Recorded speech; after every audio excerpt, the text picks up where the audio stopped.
Le bas carbone en rénovation énergétique. Une série de podcasts produite par le programme Profil, conçu par l'ICEB, l'Institut pour la conception éco-responsable du bâti, et piloté par l'agence Qualité Construction. Déconstruire un bâtiment, le démolir pour en reconstruire un neuf, c'est énormément d'émissions de CO2. Il vaut mieux une réhab standard d'un bâtiment qu'une démolition et un immeuble en bois derrière. Épisode 1. Pourquoi faire du bas carbone en rénovation énergétique ? Être bas carbone, c'est l'idée de réfléchir un peu avant d'agir et de ne pas forcément se précipiter. Pour ce premier épisode, nous vous proposons de commencer par réfléchir à notre rapport au carbone, avant d'aborder la question sous l'angle du bâtiment et de la rénovation. Nous retrouvons l'architecte Emmanuelle Path au Père-Lachaise, le puits de carbone de Paris. Elle nous relie ce qu'elle vient d'écrire. C'est le nerf de la guerre. Le carbone, les gaz à effet de serre, le dérèglement climatique dont on sait qu'il est anthropique. Dès que l'homme naît, dès que l'homme bouge, quand il respire, quand il s'active, il émet du gaz carbonique. Depuis des siècles, depuis les temps préhistoriques. C'est d'ailleurs comme cela qu'il progresse, en maîtrisant le feu, en construisant, en produisant, en voyageant, en s'activant.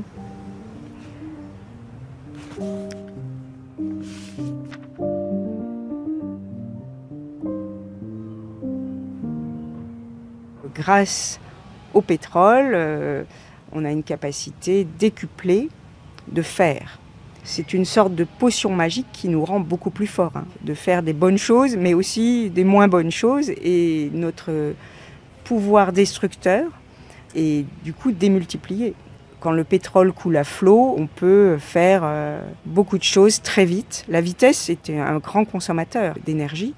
Donc pour aller plus vite, pour faire plus grand, plus haut. Donc être bas carbone, je dirais que c'est se rendre compte de l'impact qui découle de nos actions et du coup se poser la question de faut-il en faire autant ? Faut-il faire des choses qui ne vont pas durer ? Voilà, c'est se poser ces questions-là. Si on ne veut pas aller à toute vitesse dans la catastrophe, on sait que le réchauffement climatique ou le dérèglement climatique, ça veut dire des sécheresses, ça veut dire des tempêtes, des cyclones, des tas de catastrophes climatiques. Et c'est sûr qu'il faut aujourd'hui changer nos façons de faire pour aller vers moins d'émissions de carbone. C'est ça le bas carbone en fait. Le secteur du bâtiment est particulièrement concerné. Il est responsable, suivant les données 2023 du CSTB, de 25% des émissions de gaz à effet de serre. CSTB Grenoble, bonjour. Oui, bonjour, j'aurais voulu parler à Marine Besson, s'il vous plaît. J'ai contacté la responsable de la division environnement de la direction énergie-environnement du CSTB, Marine Besson, pour savoir en quoi la rénovation énergétique est moins impactante qu'une construction neuve. Déconstruire un bâtiment, le démolir pour en reconstruire un neuf, c'est énormément d'émissions de CO2. On va déjà avoir toute la phase de fin de vie de l'ensemble de notre bâtiment précédent, avec en plus le chantier de déconstruction, avec un certain nombre d'engins, etc., plus la construction d'un bâtiment neuf qui est sa phase de fabrication, de construction, qui est quand même sur le cycle de vie la phase la plus impactante.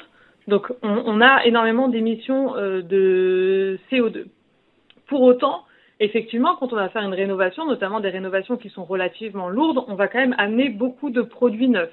On va quand même avoir un peu de démontage, de déconstruction de certains éléments, etc. Mais globalement, ce dont on se rend compte aujourd'hui, c'est que peut avoir des rénovations qui sont performantes du point de vue thermique, et globalement, on a quand même un bilan carbone qui est moindre. Et autre chose qu'il faut avoir en tête, et ça que l'on regarde un peu moins, mais qui est absolument indispensable à regarder, c'est du point de vue des ressources aussi, tout simplement. On est de plus en plus en train de dire, et on a vécu là assez récemment pas mal de pénuries de matériaux, On parle de plus en plus de la pénurie des différentes ressources, du sable, etc. Donc tout ce qui va être à base de béton, tous ces éléments-là vont être de plus en plus complexes à produire, vont avoir un coût environnemental de plus en plus important. Et donc juste du point de vue des ressources, de limiter au maximum la déconstruction, c'est une évidence. Ça limite aussi toute la partie déchets, tout simplement. Donc c'est pour toutes ces raisons-là, on est revenu sur la question de la rénovation versus démolition reconstruction. Très clairement, du point de vue environnemental, il n'y a pas photo, il vaut mieux rénover.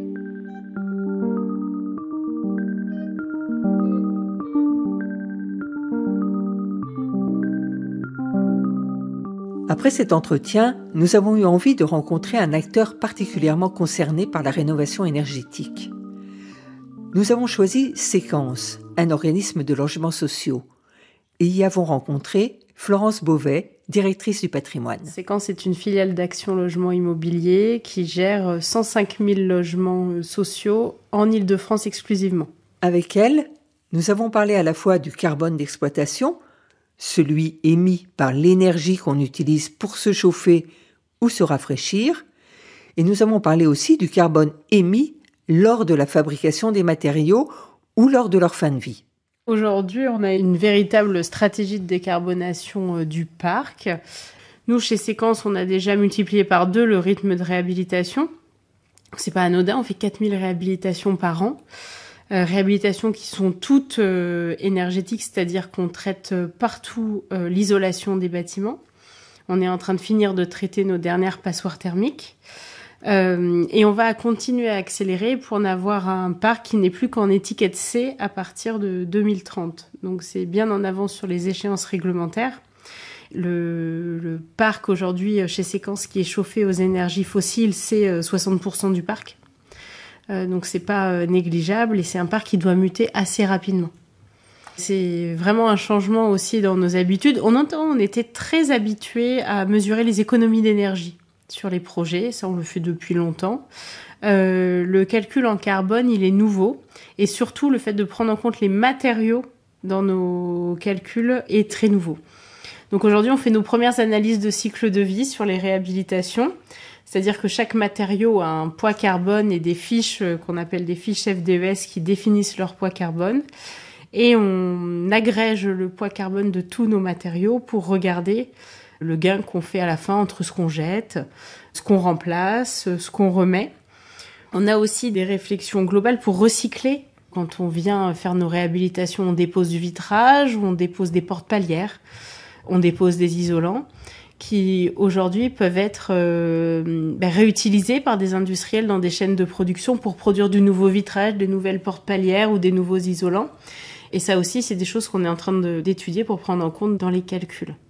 L'isolation permet de réduire la consommation énergétique et les émissions de gaz à effet de serre.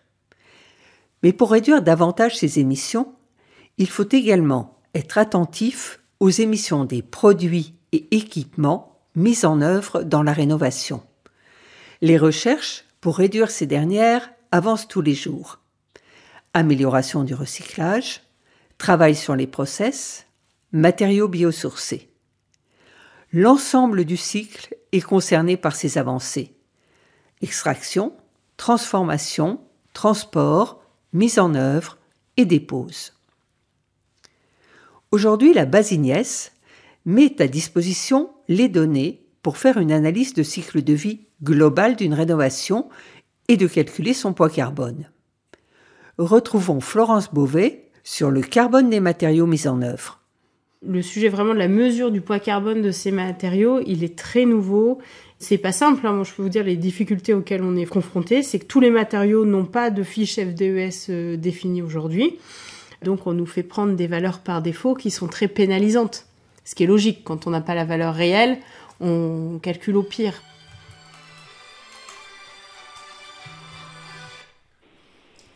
Allô ? Bonjour, c'est Marine Vesson du CSTB. Bonjour Marine Vesson. J'ai oublié une petite question. Tout le monde me parle des FDES.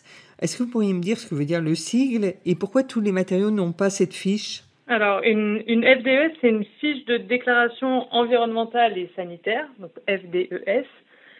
Pour refaire un petit point d'historique, la base de données INIES, elle date de 2004, donc elle va avoir une vingtaine d'années maintenant.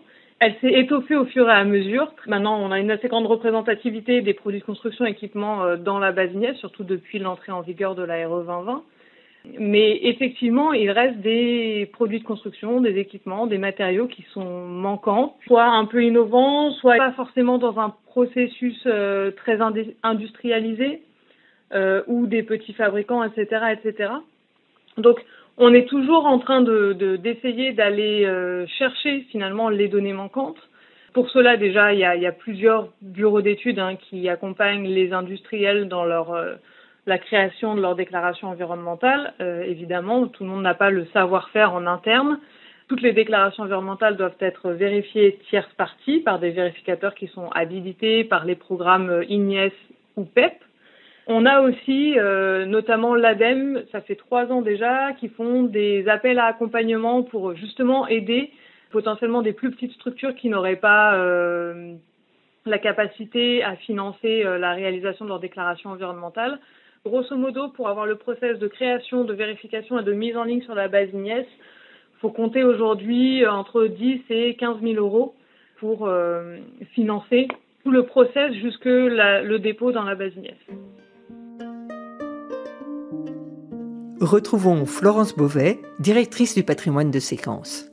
Nous, nos projets de construction et de rénovation, ils font systématiquement l'objet d'une maquette numérique qui nous permet de connaître l'intégralité de tous les métraits d'un projet. Et on a pour ambition de rajouter ce poids carbone sur la maquette, sur chaque matériau, pour qu'on puisse mesurer à chaque étape d'un projet son poids carbone. Mais c'est très nouveau. Et c'est très nouveau pour tout le secteur. Aujourd'hui, les logiciels sont disponibles, les acteurs sont formés. C'est beaucoup plus développé sur la construction neuve parce qu'il y a une réglementation de la RE 2020 et qui est très ambitieuse sur ces sujets. La réhabilitation, on n'a pas de réglementation à date. Donc c'est du volontariat de le faire ou de ne pas le faire. Et ça influe sur vos choix justement d'entreprises, de BTP qui vont travailler, parce que j'imagine qu'il y en a qui sont plus ou moins formés, qui ont plus ou moins envie de se... Effectivement, c'est dans nos critères de choix d'entreprise dans les appels d'offres. On est extrêmement regardant sur la stratégie bas carbone de l'entreprise, sur la manière dont elle a prévu de mener son chantier bas carbone, sur les moyens de formation qu'elle a mis en place sur les équipes, la manière dont elle accompagne cette mutation du secteur. C'est des critères à proprement parler dans le choix des entreprises. On voit que chez les industriels, il y a une réflexion globale sur le changement du process, mais que sur certains corps d'État, c'est le début. C'est-à-dire qu'on voit vraiment les premiers produits arriver. Donc moi, je vous dirais que j'ai vu les isolants biosourcés notamment vraiment se développer rapidement là sur les dernières années, beaucoup plus sur les 2 dernières années, je dirais, mais qu'on attend une accélération encore plus forte. Voilà. Notamment sur les matériaux de façade. Nous, quand on fait le poids carbone d'un projet, plus de la moitié, c'est le clos et couvert. C'est-à-dire, c'est les fenêtres et les matériaux qu'on met en façade. Et ensuite, c'est le matériau de sol qu'on pose dans les salles de bain et dans les cuisines.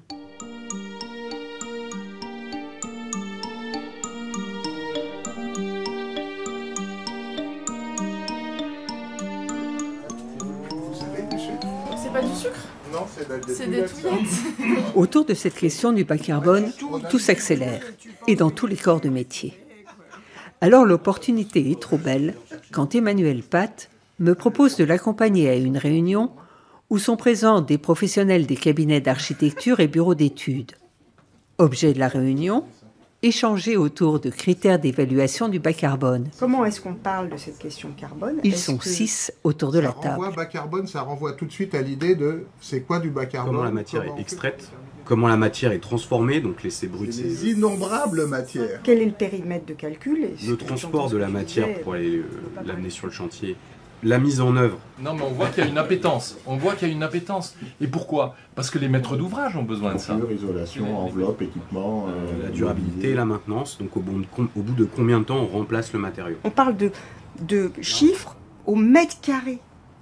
Mais si vous construisez quelque chose de plus intelligent... La réunion a duré toute la matinée. Les arguments ont fusé de toutes parts. Il est midi. lors de conclure. Je pense qu'il faut valoriser la réhab et que donc elle doit avoir un vrai effet multiplicateur.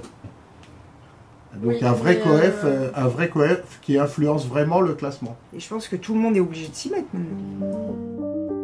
C'était le bas carbone en rénovation énergétique. Épisode 1. Oh, c'est marrant de nous faire participer à ça. Expertise, Emmanuel Pat, architecte, Héloïse Pelaine et Mohamed Silla, respectivement ingénieur thermique et ingénieur génie civil et construction.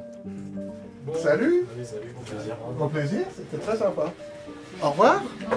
Avec Marine Vesson, responsable de la division environnement de la direction énergie-environnement du CSTB, Florence Beauvais, directrice du patrimoine de Séquence, les journalistes de la rédaction de Séquence Bois, Marc Sériès, gérant d'un bureau d'études, et Emmanuel Pat, architecte.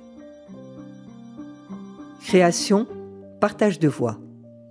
Réalisation, Sophie Pillot, Agnès Maton. Une production Profil, conçue par l'ICEB et pilotée par l'agence Qualité Construction. Musique, Basile Mandigral. Prochain épisode, rénover pour émettre moins de carbone.